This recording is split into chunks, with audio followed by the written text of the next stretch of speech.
Viewers, welcome to the Fatu Network. My name is Omar Wali. I'm here with OJ Jallow. As you all know, he was the leader of the PPP party. We'll be discussing issues affecting the country.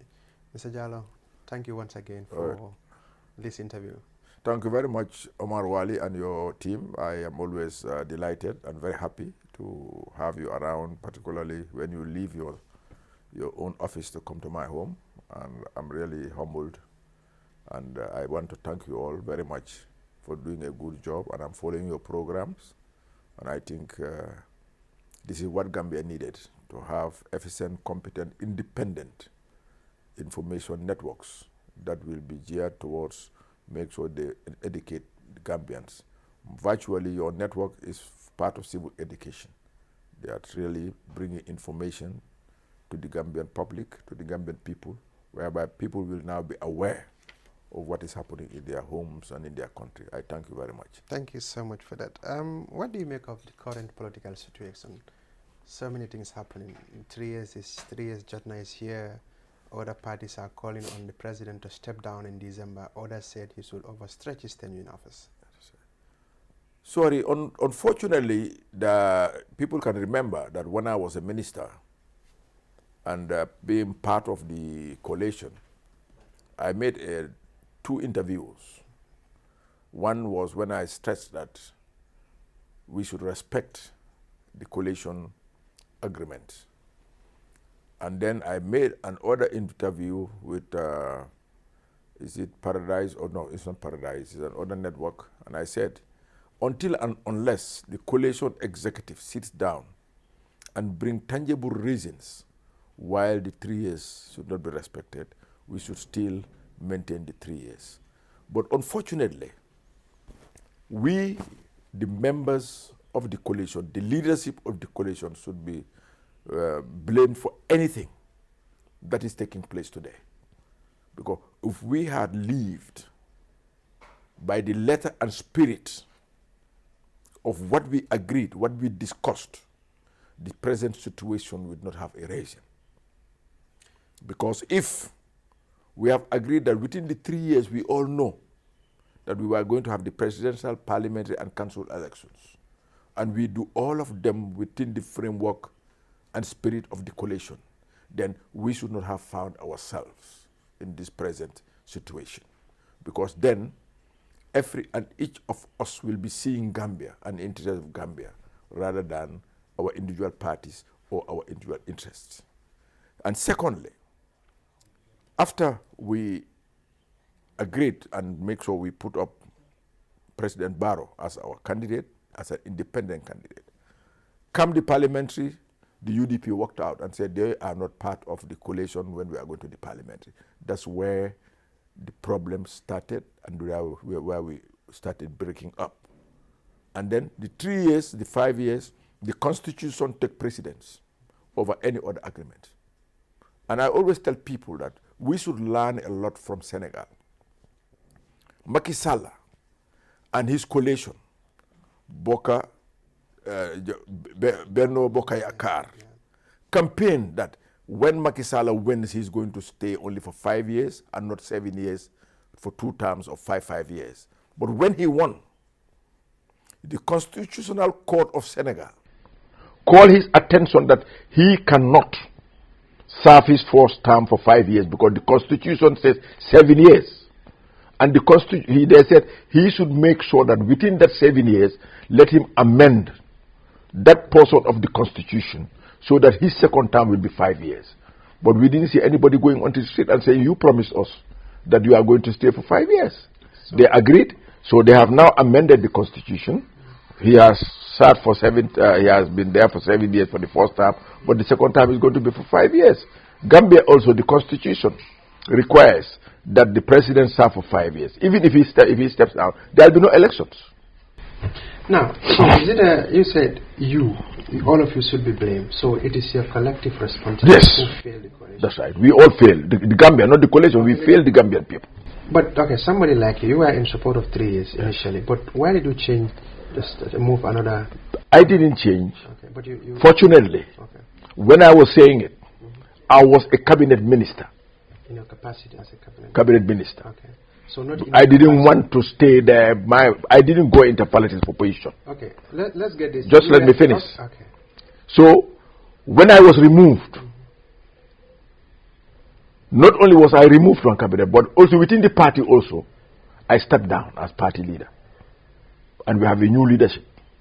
And that leadership came up with that they will never ever allow Gambia to go into any elections again with simple majority.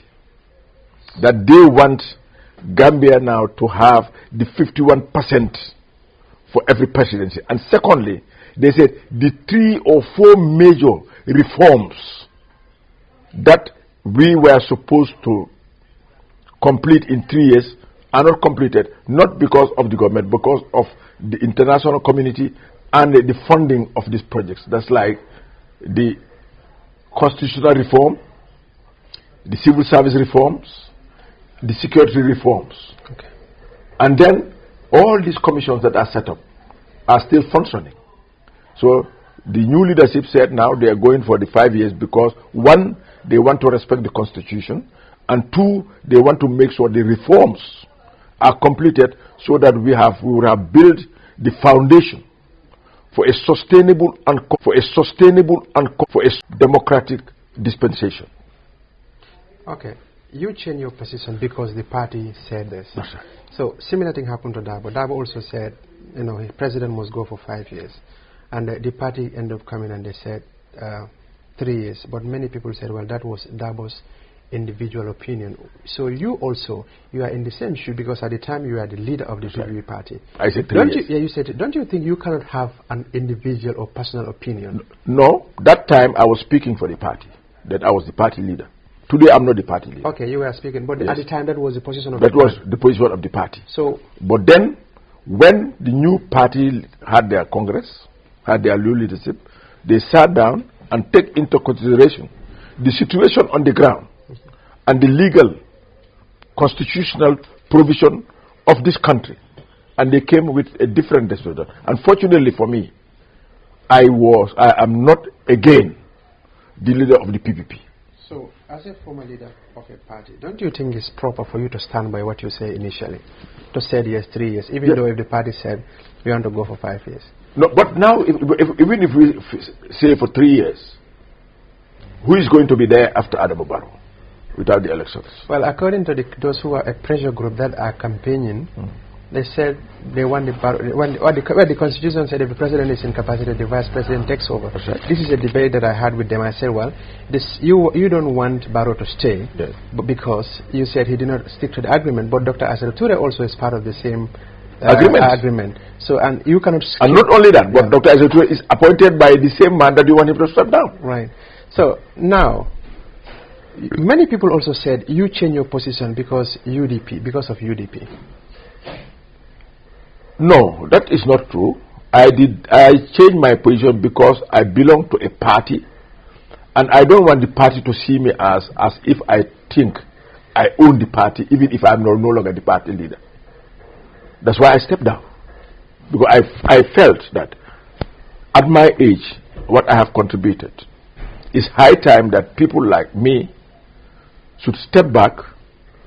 Let us encourage young people to come into politics, and let us be supporters, and we assist those people to achieve what we achieved when we were even younger than them when we came into politics. If Sir Dawda can be a prime minister at the age of 40 and a president at the age of 45, if I can be a deputy foreign minister at the age of 30 and a minister to establish a new ministry at the age of 34, why should I think that now we don't have younger people who can do far better than us now than before that time? You always said your age. Do you think you are too old to be in politics? Because when you look at you, I know you are in the 60s going to 70s, and I just celebrated my 73 years. 73 birthday. Fine. Last October. Mahathir Mohamad became prime minister. He stepped down. He became prime minister at the age of 90. Yes. So don't you think there is need to have old guards in politics? Because most of the people in this country will tell you, it is the young people who will destroy this country. Do you also believe that? No, I don't believe that. Jammeh came at a time when he was young, and the military... They came in different things. Jawara came at a time when he was very young, and apart from his first cabinet, apart from Ibn Jai and Jahumpa, he was the oldest at 40. Where were the other people? Sirif Sise, Sirif Diba, Kalilu Singate, Amankanyi. They were all very young. Paul Balde. And then he put us in cabinet. I was very young. Lani Jallow Sonko, Sewu Sabali, Bua Balde, James Gay. And so all those people were in cabinet. So what I think is, if God, there is no prophet that has been a prophet at the age of 40. They were all prophets below the age of 40. Why should we think that we should not allow our children, our nephews, our nieces, we become advisors? That's what I said. I am not leaving politics. That's not, no question about that. I'll be in politics all my life. But as I said, God gives you as much as you are aging. That's why we see, unfortunately, people like Robert Mugabe sleeping everywhere. Now Cameroon, the president, Paul Biya, forgets about the name of his ministers.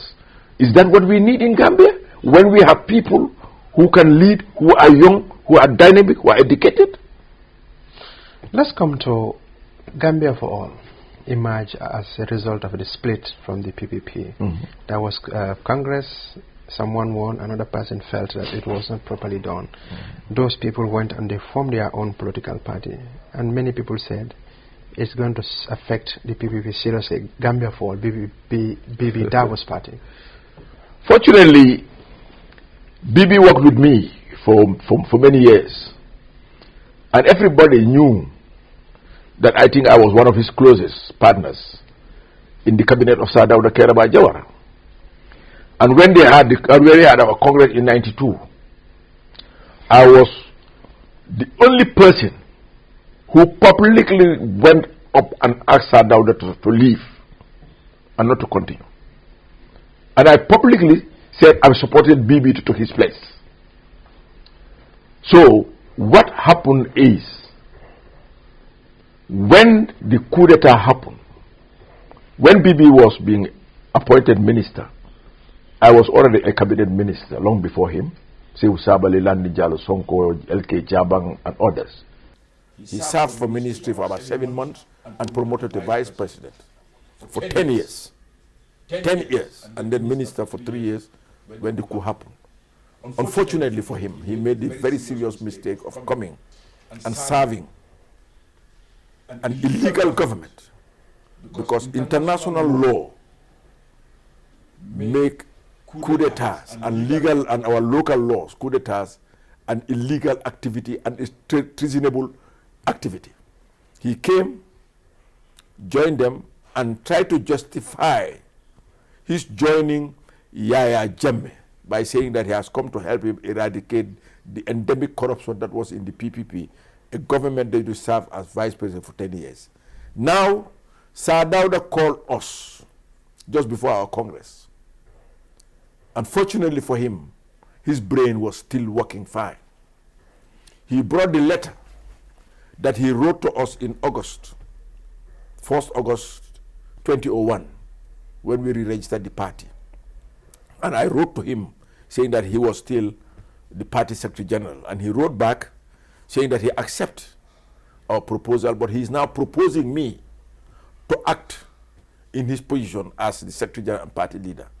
He came with that letter. I didn't know he kept it, and read it there and said, with all the problems that are happening in the party, we all left and OJ was the only one here. But I want us all now to work together and forget about the past so that we can make the party the great party that it was before. So for me, the moment he said that, the young people of the party were trying to say that we should not allow BB to contest. But I said, no, no, no. Sir Dawda has appealed to us. We should work together. Let's forget about the past. He came, and fortunately, he went with the team before the coup, before the Congress, around the whole country to make sure all the constituencies, the organs were established, and the delegations were established. And when they came back, he was the one who reported to the executive of the party on the outcome of the tour. Then we had the Congress. We were supposed to have the election on Saturday, but he said, because the tradition of the party, of all the party congresses from 59, all elections were made by raising of hand. But he said he was not going to accept raising of hands. Let us make it by secret ballot. Then we accepted what he said, because still I'm really trying to respect Sir Dawda's appeal for us to leave. Then we went to secret ballot. He was asked to appoint an agent.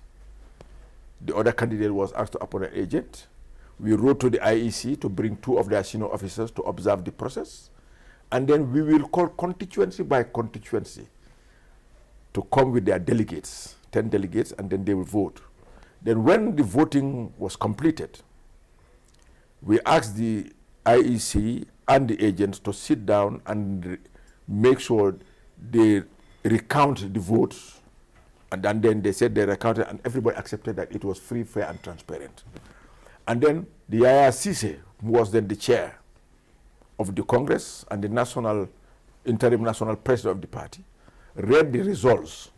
And I received a note from Bakari to say that he wants to speak. So I asked the chairman, I gave the chairman, and he was the first to take the floor to congratulate Papanjai and accept the results of that, and even advise Papanjai, and then he wished him well. And then Papanjai spoke. Then I asked the president if we can give Kaluli Singate, who was one of the first ministers in the First Republic, and he was one of the few people who's left here now who joined Sir Dawda to go to the Lancaster House for the negotiations and he spoke. Then I couldn't understand now, after a few months, that same man can come and question the process that he himself agreed was free, fair, and transparent. Now, that is the people who are going to support him are not only from PPP, because we all know that a lot of PPP, UDP is formed by the PPP, GPP, and NCP, whether we like it or not. Right. That's it. So most of them were members of the executive. When he was coming to the Congress events, most of these people that were following him were no longer active members of the PPP, but active members of the UDP. So we, the UDP, are used to getting some of our leaders leaving the party. Sirif Diba left and formed a party which was all part of the PPP, but he never made it. Hassan Musa Kamara left, formed a party, and most of his supporters were. And then this is just history repeating itself. So you, the PPP, you are used to people leaving and coming. But many people also said that there is this old fight between you and OJ. Is that the case? Because second, you and OJ, there is this tension. Me and OJ? Excuse me, between you and Bibi. Between OJ and Bibi, excuse me for that. Because if you have Bibi there, you will not be able to micromanage, you will not be able to control him, unlike Papanjai. Well, unfortunately, that is a wrong thinking.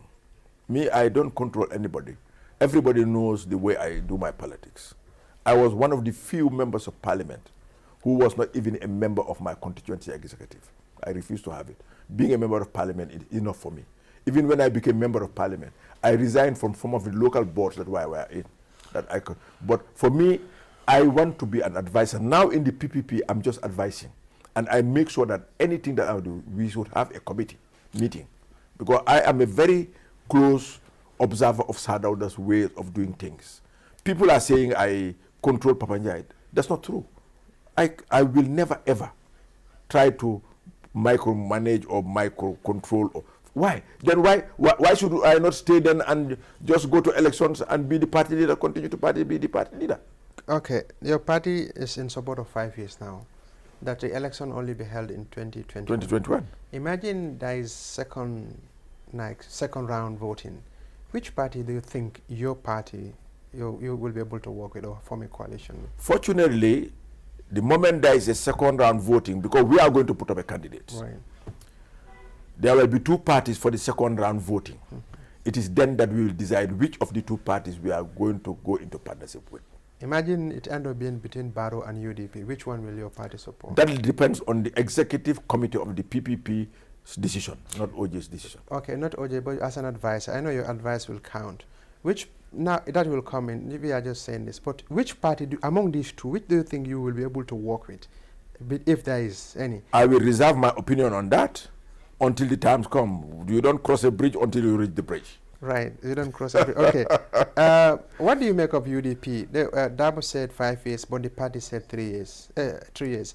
You also initially said no, but Dabo says 5 years, 3 years now. 3 years now. No, that is UDP according to the. No, but he was the one who read it. Right, he was the one who read it. Yes. But you also initially. But I'm not the one who said it. It was my party leader. Okay, but I'm no longer party leader. It was through you, but at the time you stand by 3 years, but the party changed. They said both of you flip flop. Yes. What do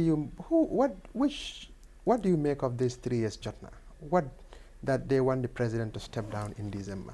No, they should not. I think we should talk to them, and I think Adam Barrow, the president of the republic, should engage them, and we should all engage them, and not only political parties, but civil society, religious leaders, traditional leaders, because if we have removed one of the worst dictators in Africa in a peaceful means, and behind, after that dictator, we want to create problems and disturbance and turbulence in this country, then we have failed the Gambian people. And the people will even start asking, then why don't you think that the Ajami should have stayed? So that is why I'm saying, are we, as much as we as coalition members, we agree on the 3 years, but that coalition is non-existent. That's what I'm saying. Let nobody blame Barrow or anybody. Let everybody blame us, the leaders of the parties who form the coalition. Barrow has never ever attended one executive committee of the coalition. He was not part of the process agreeing on the 3 years. It was us, the party leaders.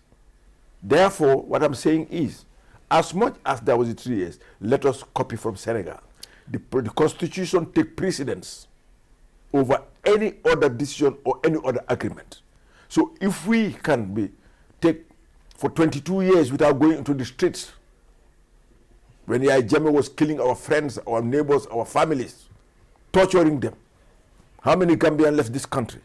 If we can be patient with him until we remove him peacefully, please, let us wait until 2021, put up our candidates, and let them go and vote for the candidate of their choice, and the one who wins becomes the president of democratic Gambia. Who do you hold responsible for trying to change in Barrow's mind to overstretch from 3 to 5 years? Well, you know, unfortunately, I have my friend, Usainu Dabo, the leader of the UDP, who is a very close friend of mine, an in-law of mine. We sat in the same class for 6 years. Made a mistake. He's human. When he left prison, as I said, what he should have done is to go to Mrs. Farmata Jallow Tambajang and said, Madam Chair, I want you to call the executive. I think there is some problem between the agreement of the 3 years and the constitution of the Gambia, so that we can sit as an executive and decide and agree that because we as a group have done something that is in contravention with the constitution, then we agree on something that will go public. But he went public in it and even threatened that anybody who talks about 3 years, you will be taken to court. So that was the main reason, that's why this man changed his mind. By the way, do you speak Swahili? No, I don't. But you know the meaning of Chama Cha Pinduzi? Chama Cha Pinduzi, I hear it, but I don't know. Okay, let me give a Chama Cha Pinduzi means the party of the revolution in Tanzania. Yes. Julius Nyerere became president. He stepped down. He gave it to Ali Hassan Muyini. He left. Benjamin Kappa came. He left. I went to Muyini's elections. You know, Mauritius Kikwete came. Now we have Panga Magufuli. Did you, in any time whilst you were a cabinet minister, talk to Barrow or persuade him to stick to the agreement, like that Chama Cha Pinduzi does in Tanzania? If you serve for 10 years, even though that is 10 years, but whilst you are cabinet minister, do you in any way advise him to say, well, there is life after presidency, even though some people are saying go for 5 years, but step down at the end of No, your I have term? never, ever really engaged him in that. Why didn't you do that? Being somebody who fought for democracy and Well, who is well, seen by many as a... unfortunately, it couldn't come to my mind, really. So, I didn't, to be honest with you, I didn't engage him. so what was in your mind at the time? Ministerial position? No, that's what I said 3 years when I was minister. Okay. For me, I was not minister for 22 years after Jammeh. Jammeh offered me more than what he offered anybody in Gambia. I refused it. Okay, you know, Jammeh gave the opposite refuse. Let me just take you back. So the problem, part of the reasons why you're disappointed with Bibi Dabo is because he took a position in the military government. You know, I am known, all those who know me well know that I was one of the strongest Nkrumahs in Gambia. And the day the army overthrew Kwame Nkrumah, I swore to Holy Quran, to God, that I will never ever serve a military government, particularly a military government that overthrew a democratically elected government. Like for me, if I had served Jammeh, I'm not only betraying my constituency that voted me on a party, but I'm betraying the Gambian people, because the Gambian people voted the PPP in through a free, fair and transparent election. I cannot understand how somebody who was put up by a constituency under that party and being elected through a free and fair elections can come and serve somebody who took a gun and imposed himself, overthrow your government and imposed himself on the Gambian people. Then I will be a continuous prisoner of my conscience.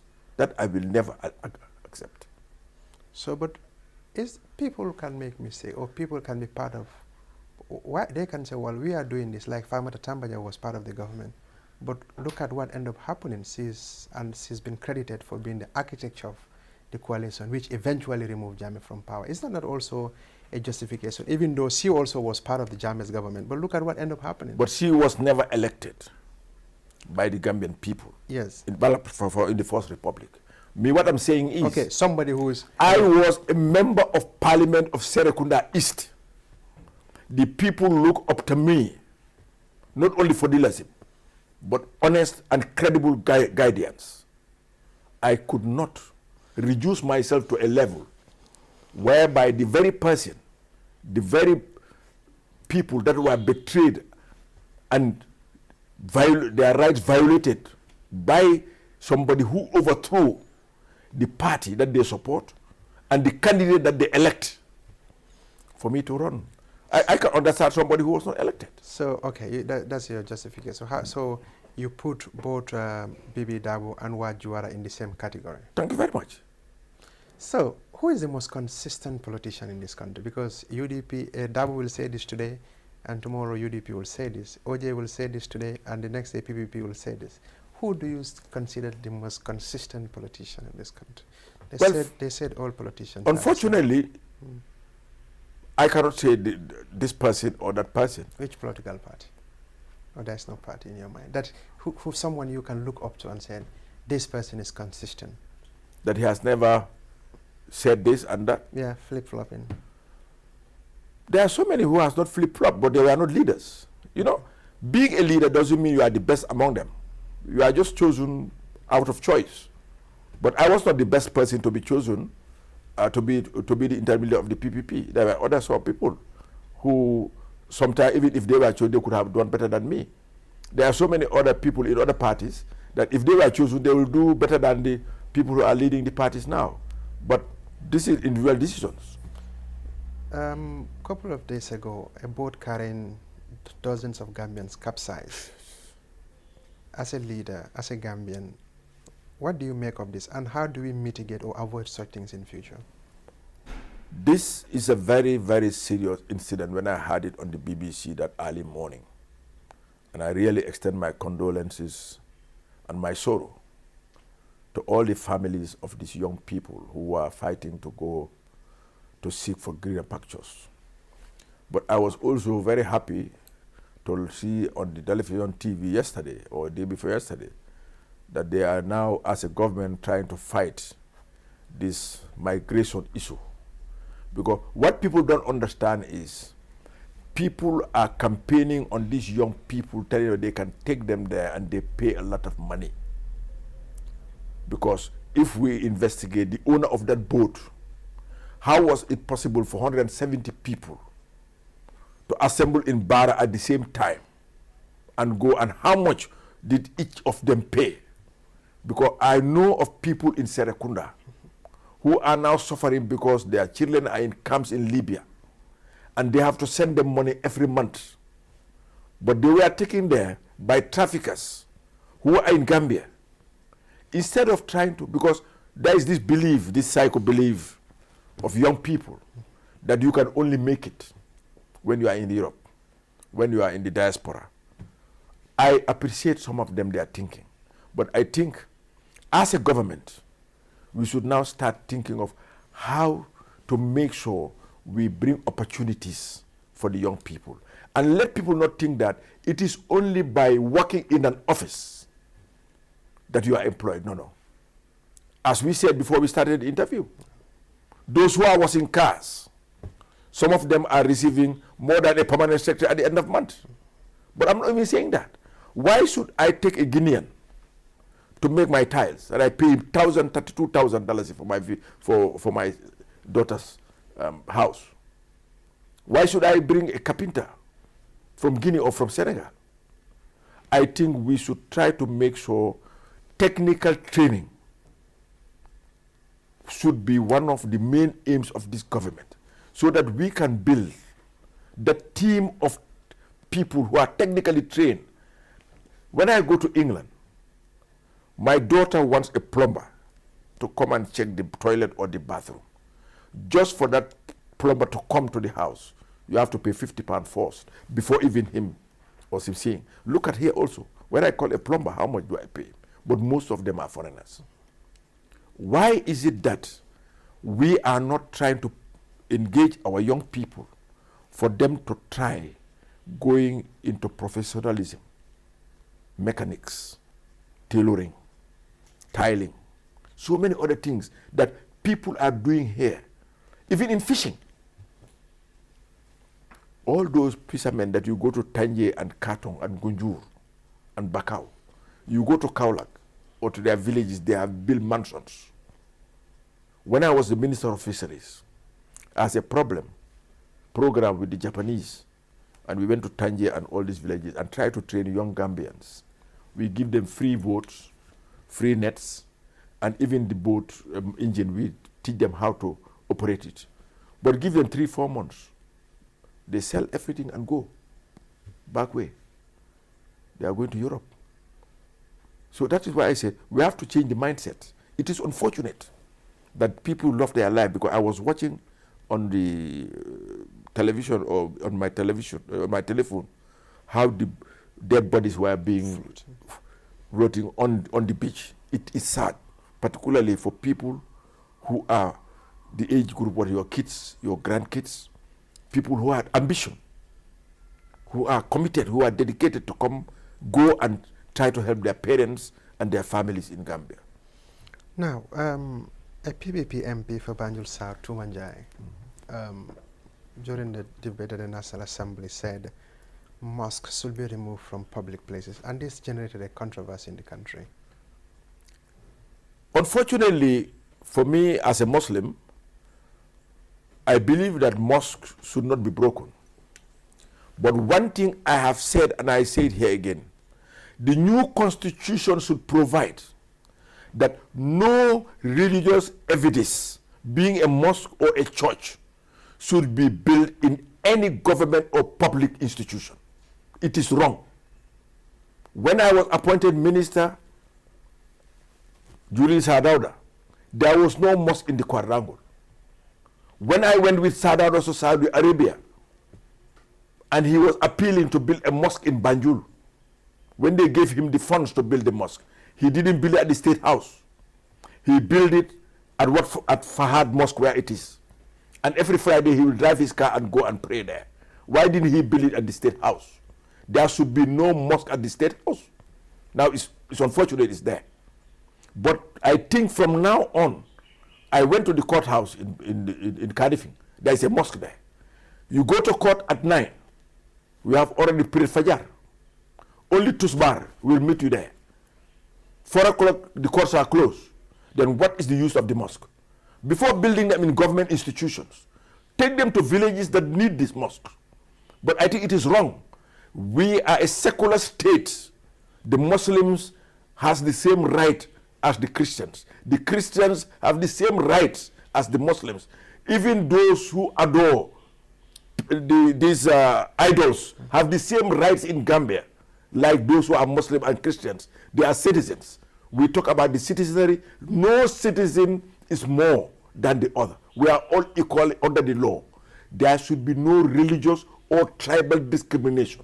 That is why I'm appealing to the Constitutional Review Commission that it should be stated in the Constitutional Review Commission that no mosque or churches or other religious edifices should be built in any government institution.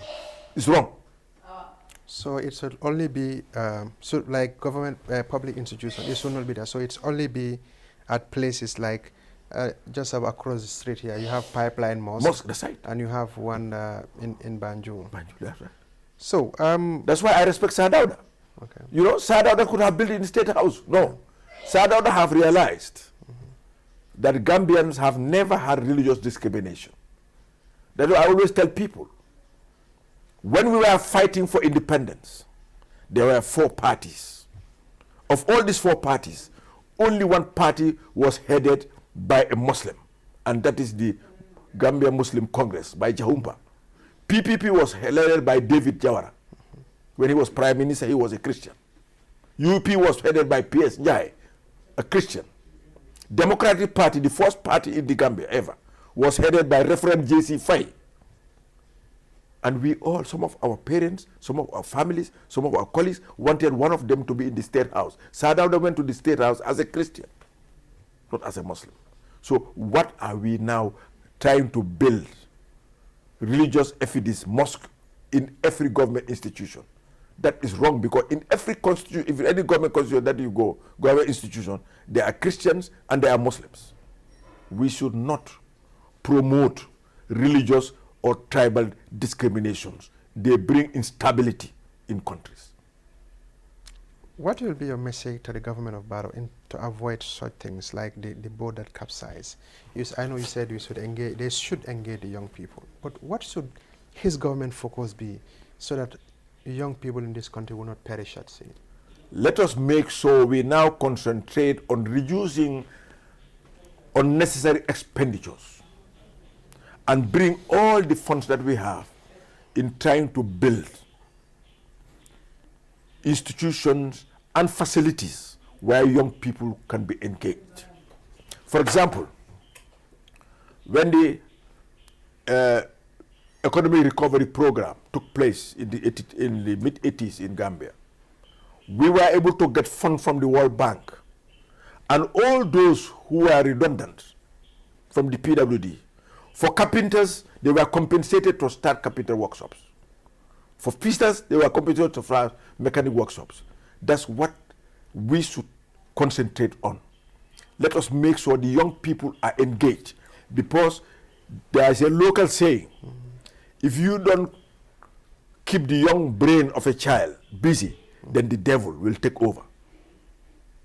That is why we should make sure we concentrate on building facilities where young people will be engaged, and make sure we create facilities which can create jobs and engagement for young people, so that they'll be able to stay in the Gambia and make their own contribution.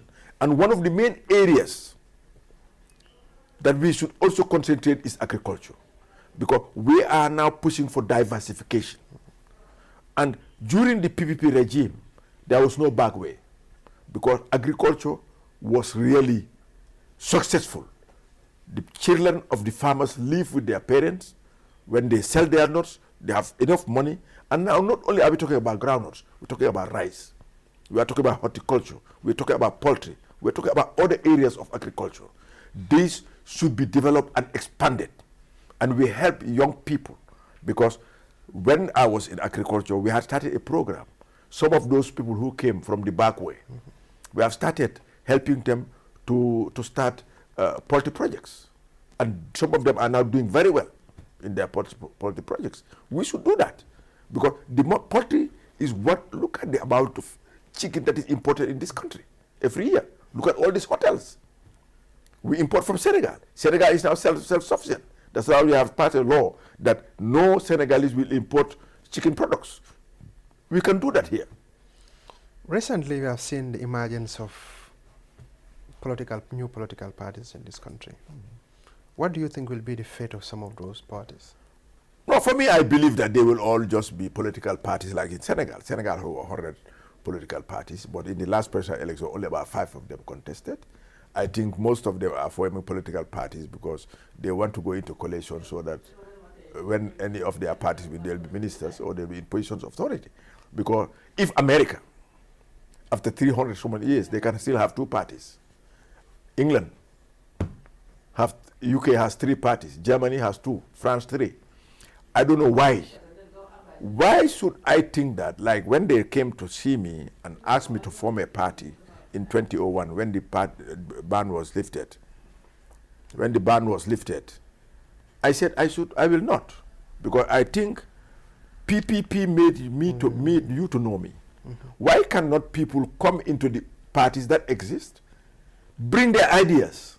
But if everybody wants to form a party, think that I have to be a president, all those parties will disappear when their parties leave. That's why we should learn from the mistakes of others. And that is the fault of Africa. We don't learn from the experiences of others. Why is Kwame Nkrumah's party? Why is Sekou Touré's party?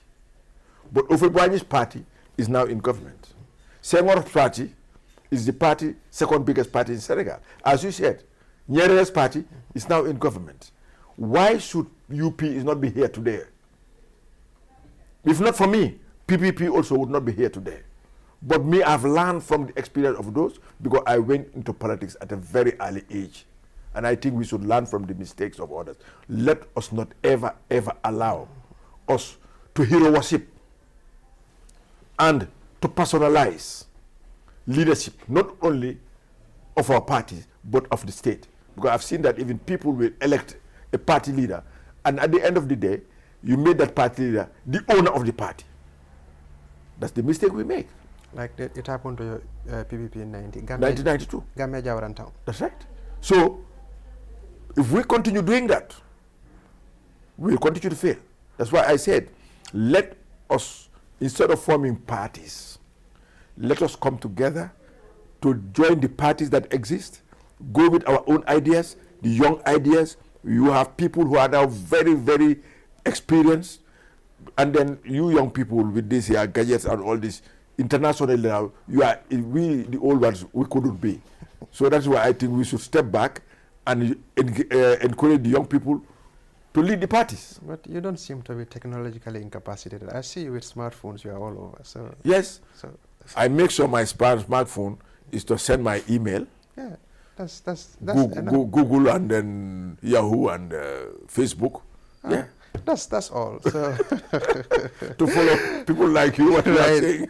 So I know this was a long one. So what do you have for viewers before we end this interview? What I want to appeal to viewers, particularly young people, Gambia has been one of the most peaceful countries in the world, particularly in Africa.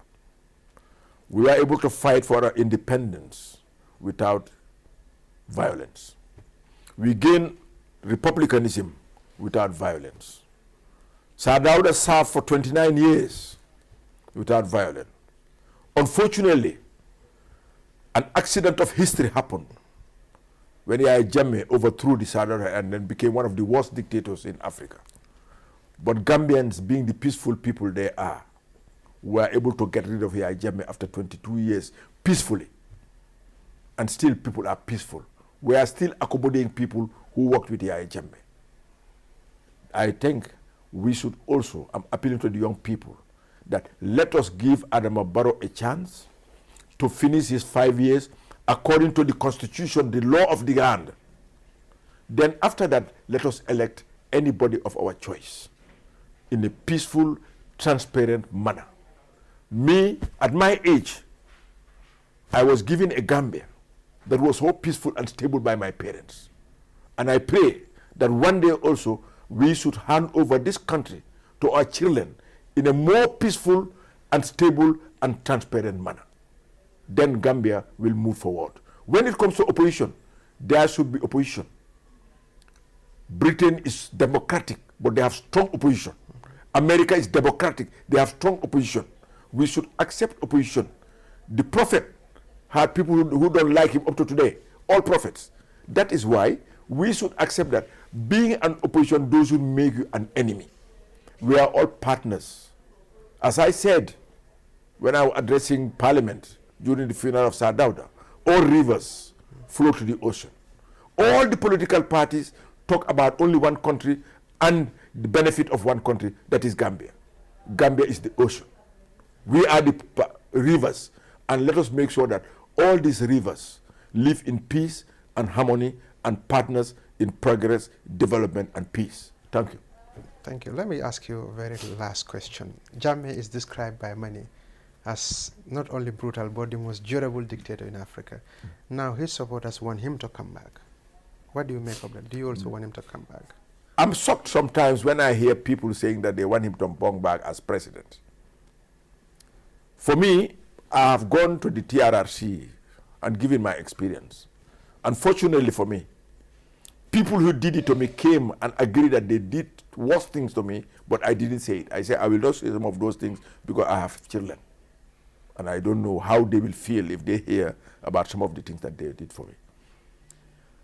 The key people he killed, I know about them, that they are killed, they are murdered, people who disappeared, people who are tortured. But for me to see Gambians, I'm saying that the APRC can be a party still. You can have a bad leader. But for them to be calling for Jammeh to come back, it's unthinkable. When the whole world knows that this was one of the worst and most corrupt dictator in Africa, for them to be trying to him to come back, I think they should stop that rhetoric in order to work for stability and peace in this country. Because if Yahya Jammeh has killed somebody's parents, somebody's family, and they hear you praising him and trying to bring him back, that means you people might create a status quo where people will be angry with you and it might result in violence. I want them to stop calling for him to be coming back. That can never happen. What I said in Jarol, in Fonyi, when they invited me there, was that Sir Dawda, when he was overthrown, the people of Nyani, or the Bandigas, or the PPP, didn't take up arms and go and start fighting in the street and killing each other. No. He has served his term, he's gone. And Yahya Jammeh has served his term, and I told them that he, particularly the people of Fonyi, they know me and I know them, they are my friends. Fonyi doesn't own Yahya Jammeh. Jolas doesn't own Yahya Jammeh. Yahya Jammeh belongs to the Gambian people. I told them, if you cross to Bara, from Bara to Pasimas, there is no one single Jola village. But all of them were supporting APRC. Koina to Brumang, no Jola village. And they were all supporting Yahya Jammeh. The whole of Fonyi has only 5 members of parliament. And there are 48 members of parliament. So that's why I said, we should now forget about Jammeh. He will never ever come back here as a president or as a leader. We should leave the past to be the past. Let us move forward. And that forward can only be transparent and peaceful when we make sure we make people who are offended, who are violated, to know that we regret what has happened during the 22 years of Jammeh. And this can only happen if some of it comes from the APRC. Let them apologize to some of these people for what their leader has done to people in Gambia and to the Gambia as a nation. So Jammeh cannot come as a leader, but he can come as a private citizen, as a former president, like it happened to Jawara. It can happen. You don't have any problem with that? No, I don't. For me, I've said it everywhere that for me, I have no problem with him, for him to come back. Even those who are advocating for his return, they don't want him to come as a president, but as a citizen, because they say he is a Gambian. Yeah, he's a Gambian. So you're in support of And that. unfortunately, he has learned his lesson. Okay. Because, so for you to be a president for 22 years, and the way he left this country, should be an example not only to Gambians, but to other countries. Not only to him, but all other political leaders. That when you lead, you don't make yourself a god. When you lead, treat people humanly, respect human dignity, respect the sanctity of life, then you will live to be honored. If not, you will live and die in disgrace. Thank you so much for your time. Thank you. Thank you very much. It's a long time. That's OJ Jallow there, the former leader of the PPP party. He's an advisor now. So we thank you so much for your time. Thank you very much, Omar Wali and the staff. I'm very happy, and I look forward to talking to you on more occasions. And please continue with your good work. Gambia needs such independent and frank discussions so that we can carry this country forward. Thank you so much. Thank you.